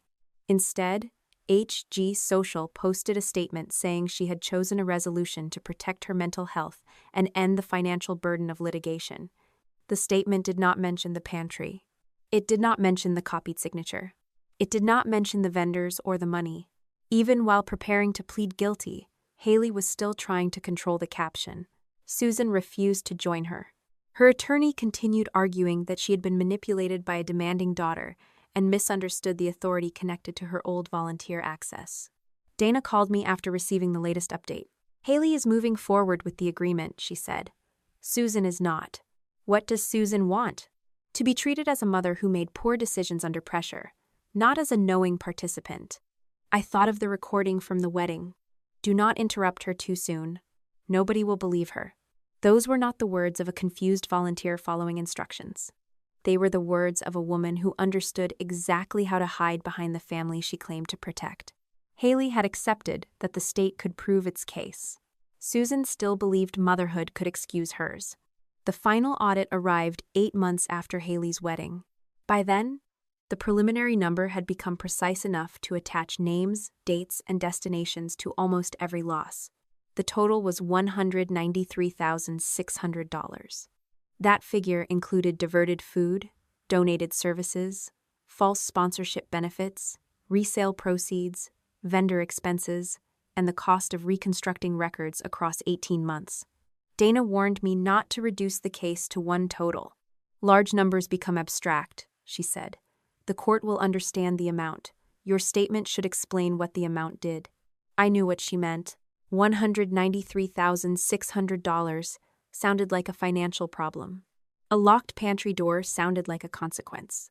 The manager of North River Community Pantry agreed to provide a statement for the sentencing record. Her name was Carolyn Webb.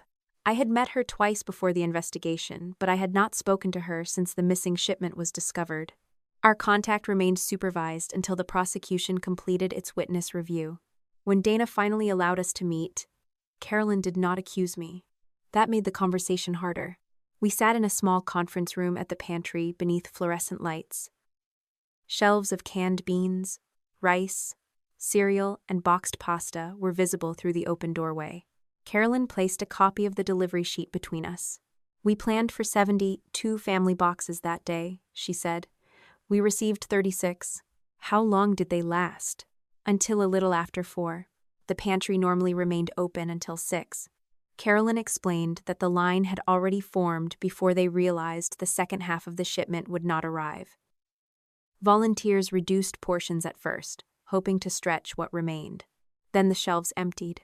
They taped a printed notice to the front door. No more boxes today. Several people were still waiting outside. One woman had taken 2 buses after finishing a cleaning shift. An older man had come for food that would last until his next Social Security payment. A father arrived with his teenage daughter and asked whether they could receive only bread and milk. There was nothing left to give them. Carolyn did not dramatize those details.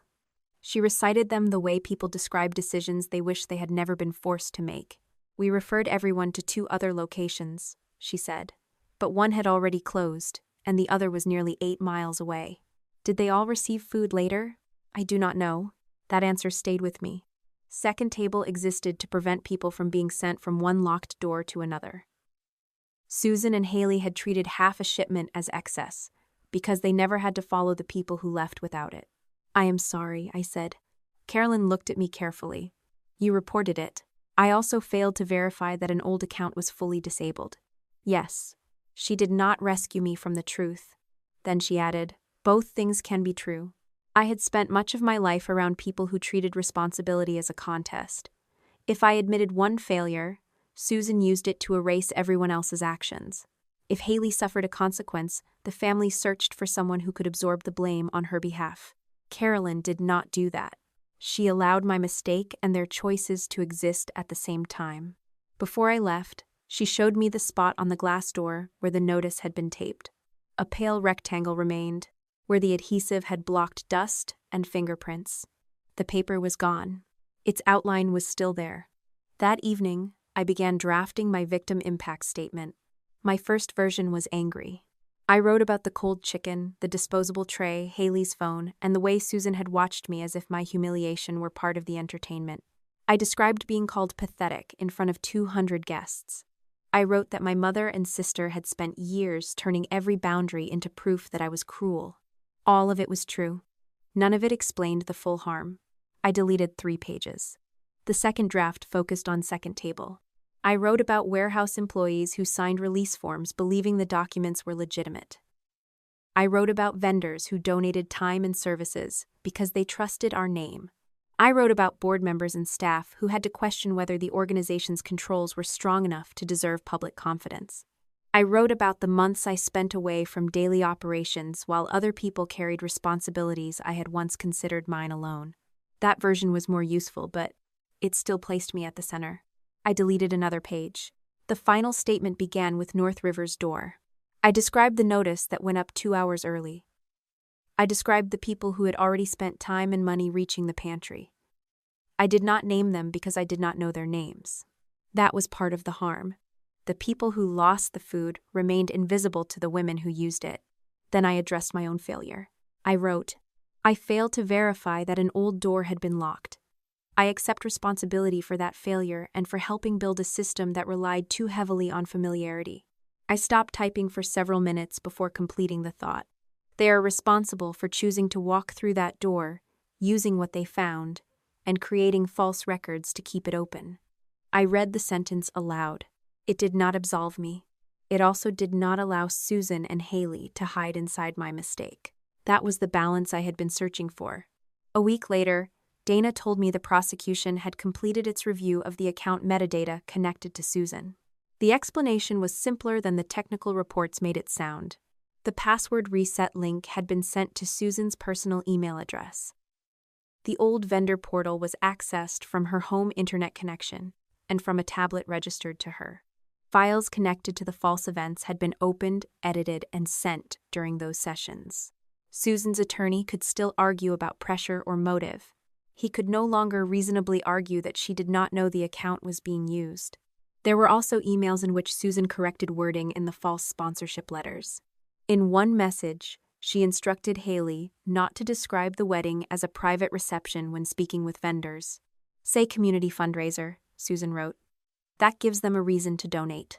In another, she warned that the North River shipment could not appear on any wedding invoice because Claire reviews distribution records when something looks unusual.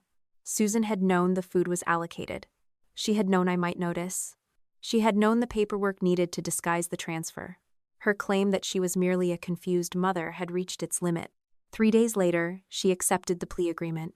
The final terms were not lenient enough to let her call the outcome a misunderstanding, but they recognized that Haley had received more money and directed more of the public-facing scheme.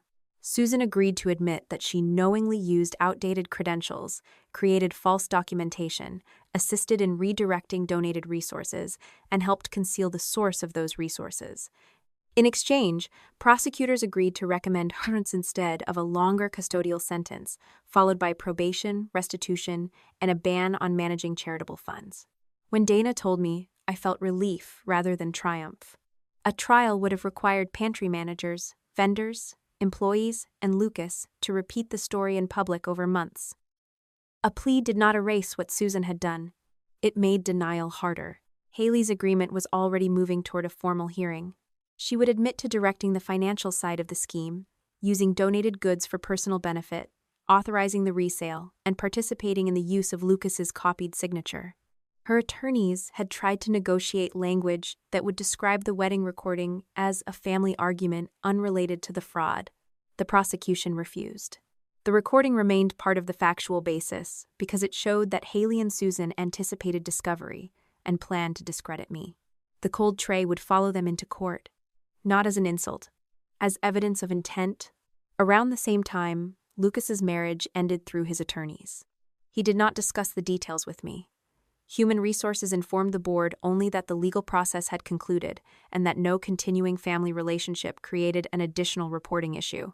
The compliance review found that Lucas had not participated in the fraud. His signature had been copied, and he had preserved his records as soon as instructed. The review also noted that he had failed to question inconsistencies in Haley's stories and had not recognized suspicious references to second table before the wedding. That was poor judgment, not misconduct. The board allowed him to remain employed under a different reporting line. He was required to complete additional compliance training and could not participate in vendor approvals connected to the investigation.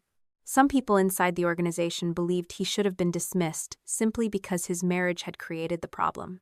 I disagreed. If Second Table punished an employee for being deceived after he had reported honestly and cooperated fully, we would be replacing evidence with appearance. I did not protect Lucas. The process did. That difference mattered to me. 9 days before sentencing, Marisol asked whether I was prepared to read my statement in court. Yes. Have you decided what you want the judge to do? That is not my decision. You may be asked whether you support the plea agreements. I support a resolution that includes admission, restitution, restrictions, and consequences. I am not going to calculate their sentences. Marisol studied me across the table. You sound certain. I am certain about what happened. I do not need to become the punishment to prove it mattered. The night before the hearing, I printed the final statement and placed it inside a plain folder. Susan sent me an email through her attorney that same evening. It contained no apology to the pantry, the vendors, Lucas, or Second Table. She wrote that she hoped I would remember she was still my mother when I stood before the judge. Haley sent nothing.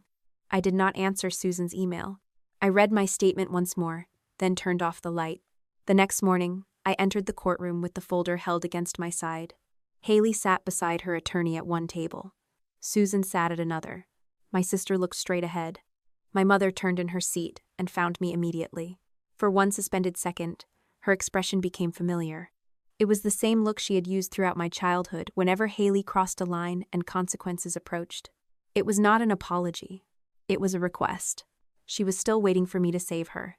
Susan held my gaze until the court clerk asked everyone to rise.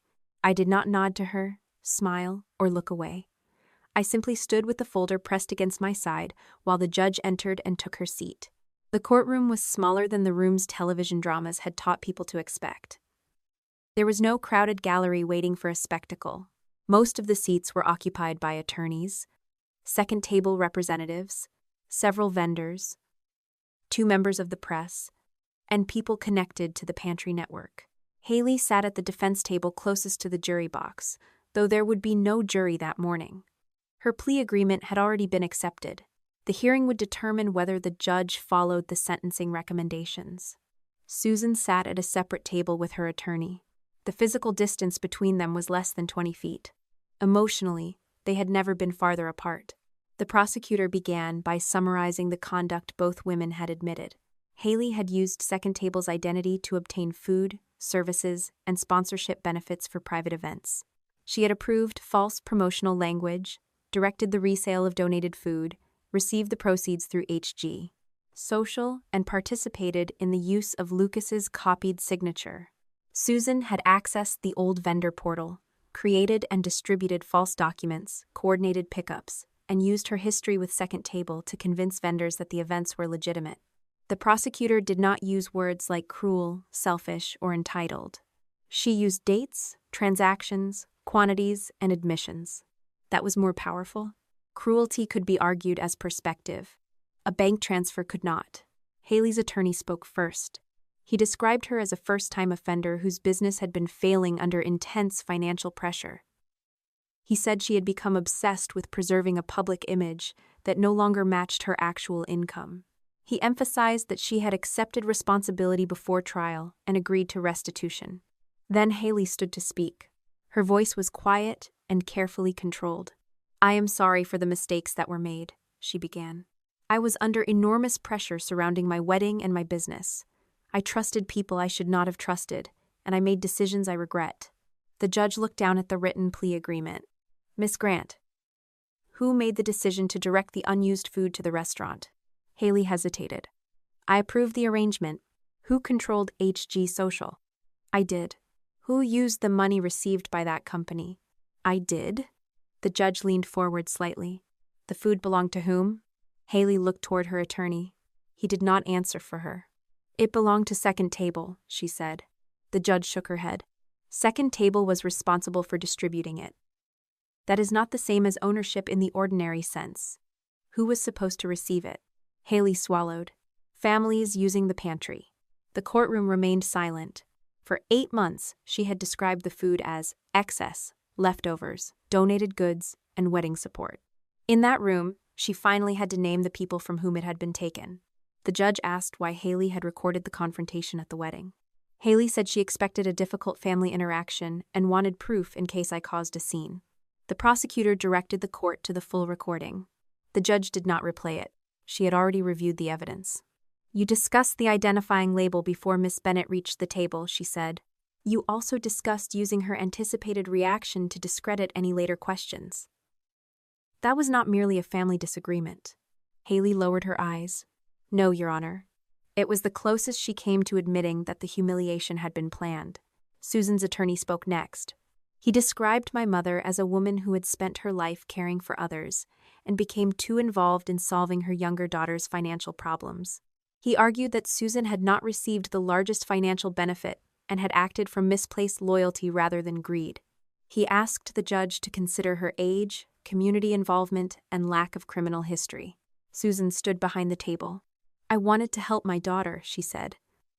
"I understand now that I went about it the wrong way." The judge studied her.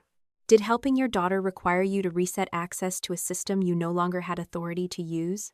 Susan glanced at her lawyer. "No, Did helping her require you to create letters that falsely represented private events as charitable fundraisers? No. Did helping her require directing a shipment away from a pantry? Susan's voice became smaller. No. Then the court is not sentencing you for being a supportive mother. It is sentencing you for the choices you made while claiming that role. Susan's face tightened. For years, motherhood had been the final defense she used against every boundary. She believed that wanting something for Haley made the method less important. The judge refused to accept that equation. When my name was called, I carried the folder to the lectern. I had expected to feel the weight of Haley and Susan watching me. Instead, I saw the glass door at North River Pantry. I remembered the clean rectangle where the notice had been taped, and Carolyn's quiet admission that she did not know whether the family sent away had found food elsewhere. I opened my statement. Your Honor, I am not here only as Claire Bennett, the sister and daughter of the defendants. I am here as the founder of an organization whose name was used to take resources from people who had trusted us to deliver them.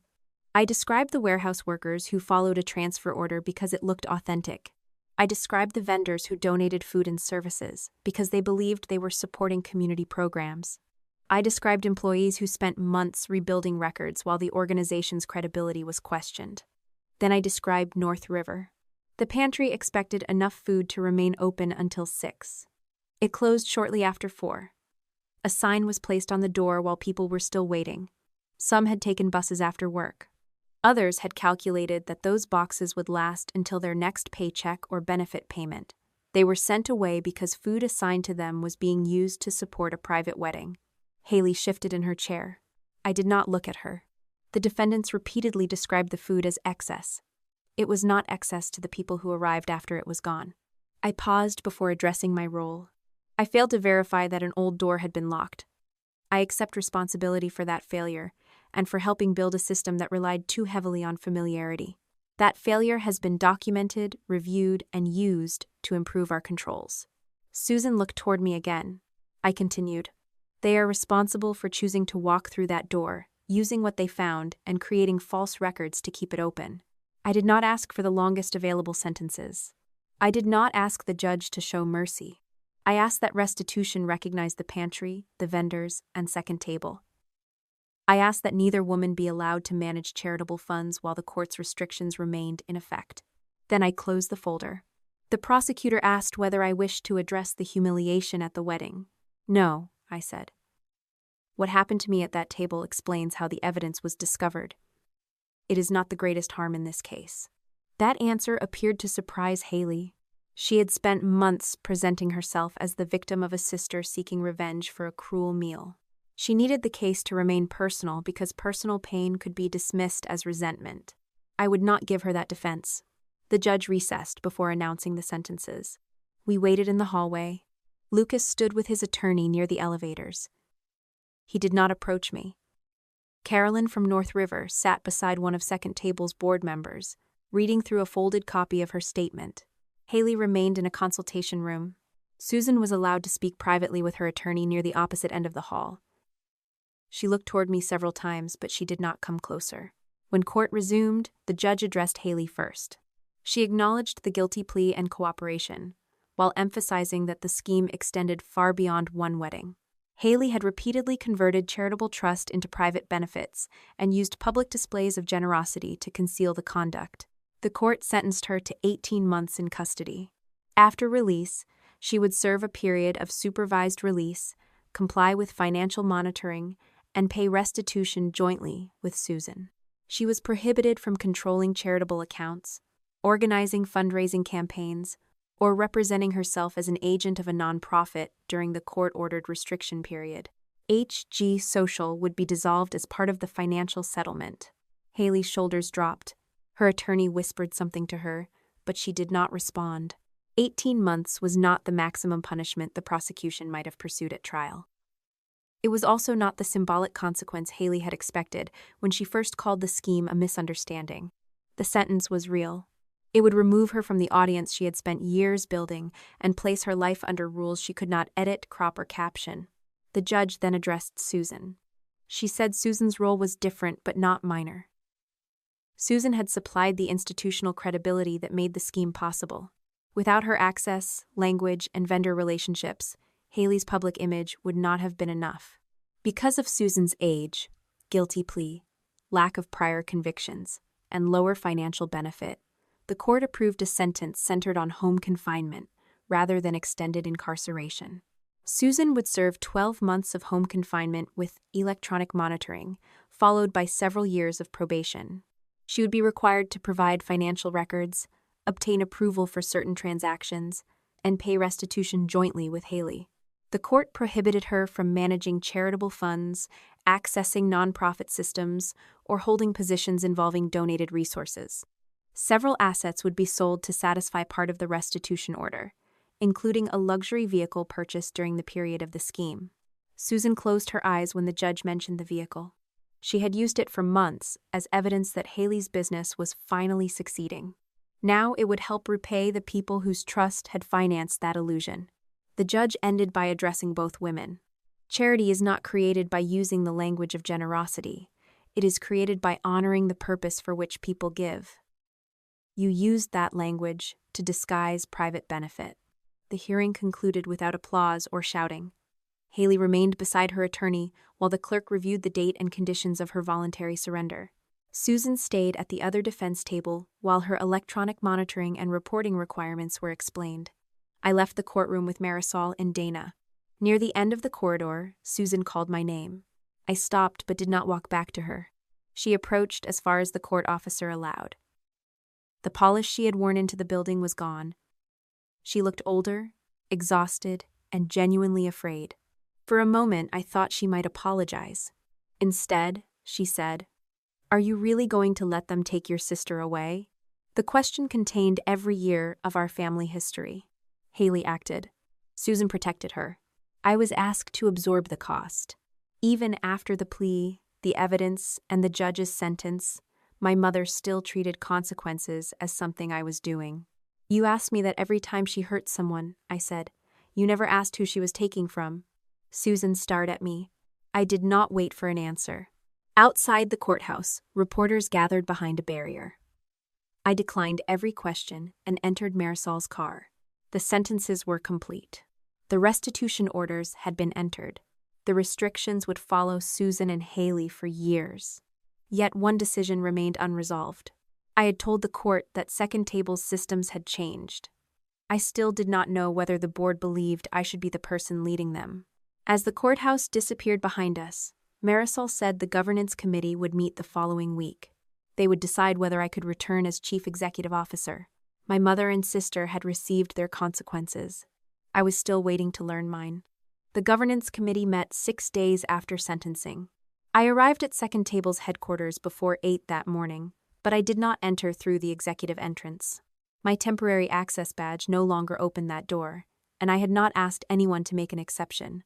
A security officer met me in the lobby and escorted me upstairs.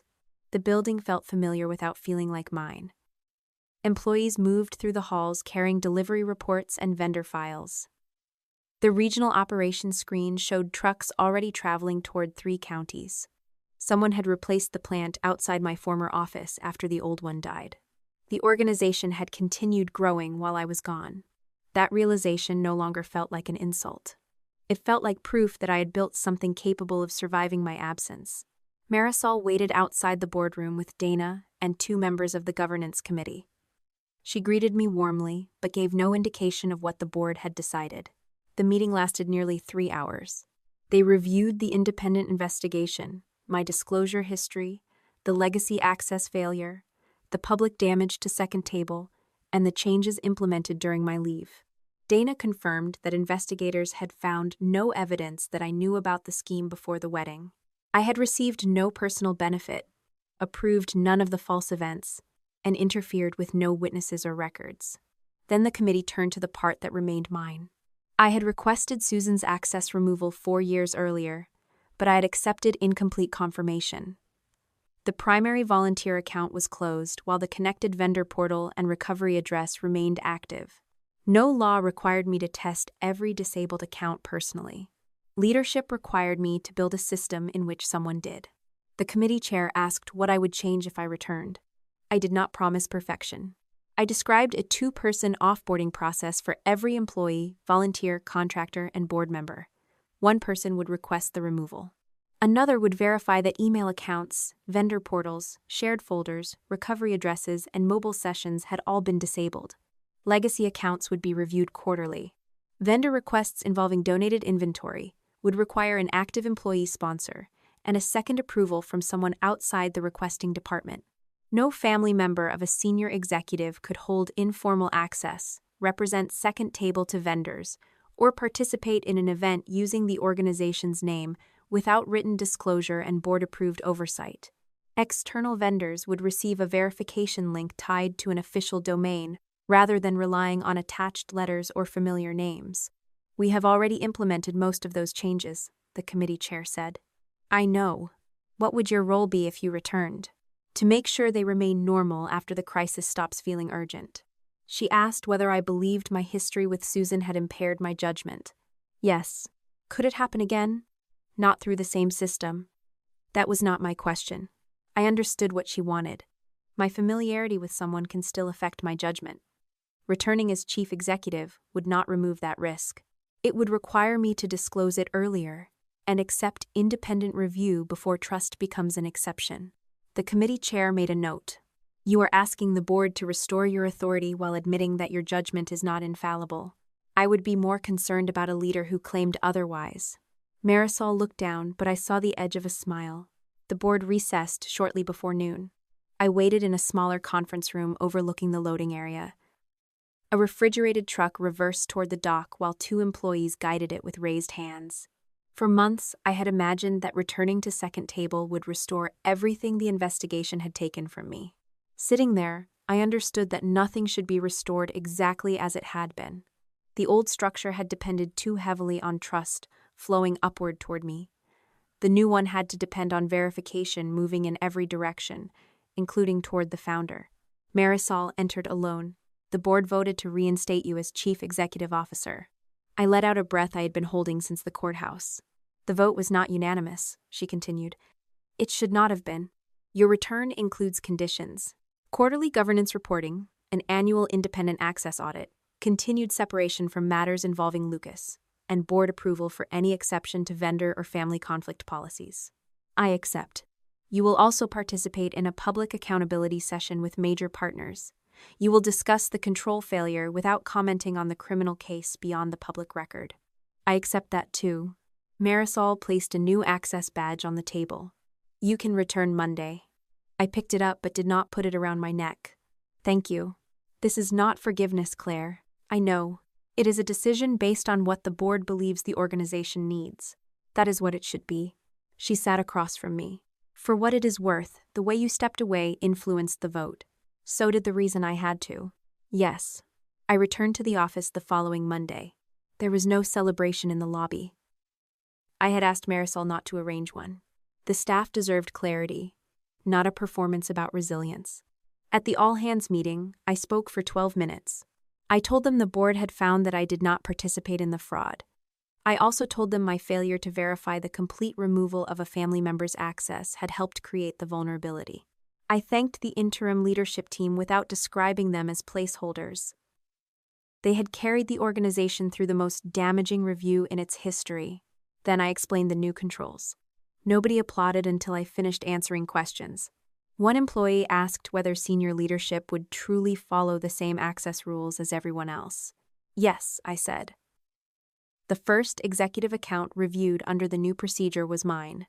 Another asked whether Second Table planned to hide the incident from future donors. "No, the public audit summary, corrective plan, and restitution information will remain available." A warehouse supervisor asked what would happen if the new controls slowed emergency deliveries. "We will improve the process," I said. "We will not remove verification because urgency makes trust convenient." That was the most important lesson the investigation had taught me. A good purpose did not excuse weak controls.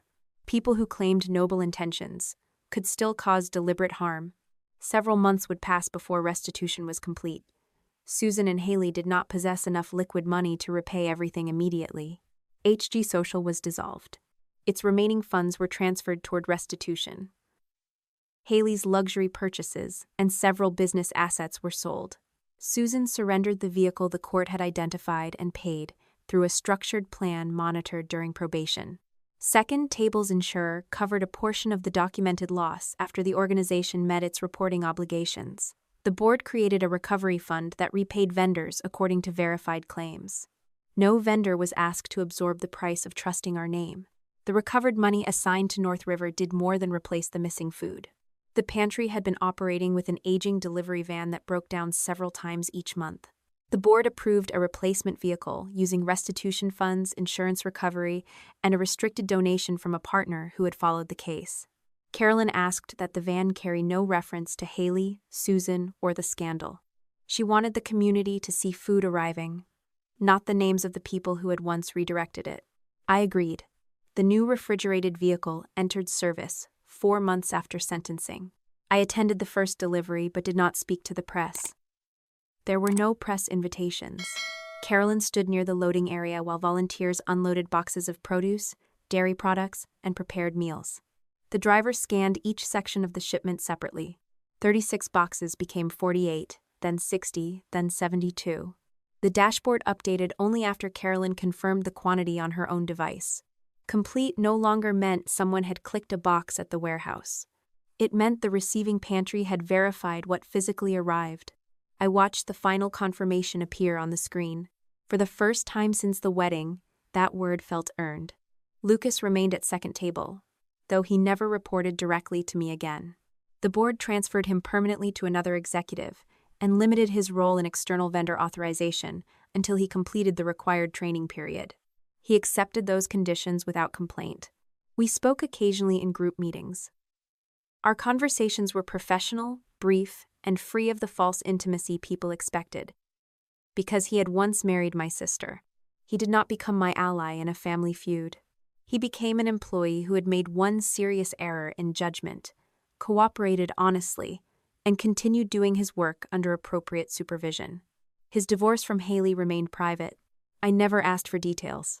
Haley entered custody on the surrender date approved by the court. Her attorney later filed routine requests related to placement and financial reporting, but none changed the sentence. She wrote to me once. The letter began with an apology. But by the second paragraph, she was explaining how Susan had controlled her, how Lucas had abandoned her, and how I had benefited professionally from the scandal. I did not answer. An apology that required me to deny reality was only another request for protection. Susan began home confinement at the house where she had raised us. Her movements were restricted, her finances monitored, and her internet access subject to the terms approved by the court.